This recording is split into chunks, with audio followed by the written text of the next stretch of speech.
আয়ুষকে বিয়েতে রাজি করানোর জন্য এবার গোটা গাঙ্গুলি পরিবারের লোকেদের গায়ে টাইম বম লাগিয়ে এবার রিমোট নিজের হাতে নিয়ে কন্ট্রোল করতে বসে গেল দেবলীনা। হ্যাঁ বন্ধুরা, ভিডিওটা লাইক দিয়ে দেখতে থাকুন। যে মুহূর্তে কিনা আয়ুষ মুখের উপরে সাফ না বলে দেয় এবং বলতে থাকে যে তোমাদের মতো নোংরা প্রজাতির দুশ্চরিত্র ও নোংরা খুনি মেয়েদের সঙ্গে আমি বিয়ের আসরে বসবো, সেটা তুমি ভাবলে কী করে বলো তো মেঘা? তোমার বোন যেরকম কিনা শেষ অবধি শত চেষ্টা করো আমাদের গাঙ্গুলি পরিবারে কারো কোনো ক্ষতি করতে পারেনি, ঠিক সেরকম তোমার অবস্থাও হবে। ঠিক সেই মুহূর্তে মেঘা এবং দেবলীনা হাসতে থাকে এবং বলতে থাকে যে তাহলে তোমাদের সেই রক্ষা কবচটা কোথায় বলো তো? তার মানে তো বোঝা যাচ্ছে যে না, তোমাদের সেই রক্ষা কবচটাই স্বয়ং রীতিমতো ঈশ্বরের কাছ থেকে হাতছানি দিয়ে এখানে এসে তোমাদেরকে দেবদূত হয়ে বাঁচিয়ে নিয়ে চলে যাবে, সেরকমটা কিছু ভাবছো। কিন্তু সেরকমটা তো আর হবে না, কারণ ও শেষকৃত্যে সম্পন্ন করে ওকে শেষ বিদায় তোমরা দিয়ে ফেলেছো। ওর রীতিমতো লাশটা ঝলসে গিয়েছে। ঠিক তার পর মুহূর্তে আয়ুষ যখন বলতে থাকে যে হলে হতেও তো পারে, তাই না?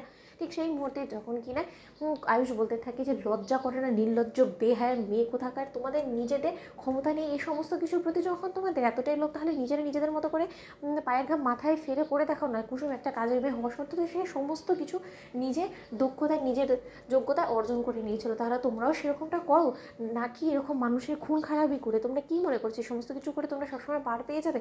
এখন না হয় আমরা পুলিশকে জানাচ্ছি না, কিন্তু পুলিশের নজর কিন্তু তোমাদের উপরে আছে, তারা তো পূর্ণি হয় তোমাদেরকে খুঁজছে। ঠিক সেই মুহূর্তে দেবলীনা বলতে থাকে যে এর জন্যই তো এখানে এসে আস্তানা গেড়েছি, কারণ এখানে তো আমাদেরকে পুলিশ খোঁজার জন্য আসবে না। ঠিক সেই মুহূর্তে দেবলীনা যখন বলতে থাকে যে আয়ুষ তুমি বড্ড বেশি আমাদের সঙ্গে রীতিমতো অন্যায় করে ফেলছো। এবার তো আর কোনো মতে আমার বোনের প্রতি, তুমি আমার বোনকে বিয়ে করবে বলে প্রতিশ্রুতি দিয়েছো এবং তোমরা দু ভাই মিলে একইভাবে আমাদের দু বোনকে ঠকাবে, সেটা যদি ভেবে থাকো তো সেটা আর হবে না।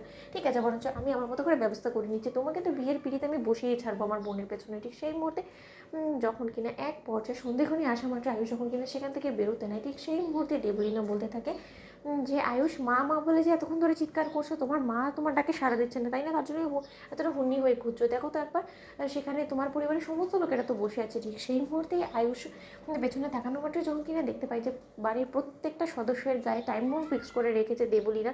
ঠিক সেই মুহূর্তে আয়ুষ বলতে থাকে যে মা, অনুশ্রী, ঈশান, বাবা, তোমাদের এই অবস্থা, এই বদমাইশগুলো করেছে, তোমরা কিচ্ছু ভেবো না, আমি এক্ষুনি বম ডিফিউজারদের কল করছি। ঠিক সেই মুহূর্তে মেঘা যখন কিনা বলতে থাকে আয়ুষ খবরদার এরকম কোনো কিছু করার চেষ্টা করো না, তাহলে কিন্তু দেবলীনার হাতে যে রীতিমতো রিমোটটা আছে না, সেটা দিয়ে একটা প্রেস করলে না তোমার গোটা পরিবার সমস্ত লোকেরা রীতিমতো মৃত্যু ওর কোলে ঢলে পড়বে। তাই সেরকম চালাকি না করে তোমার একটা হাতে সমস্ত কিছু হয়ে যায়, তাহলে তুমি বম ডিফিউজারকে কেন আনবে বলো তো?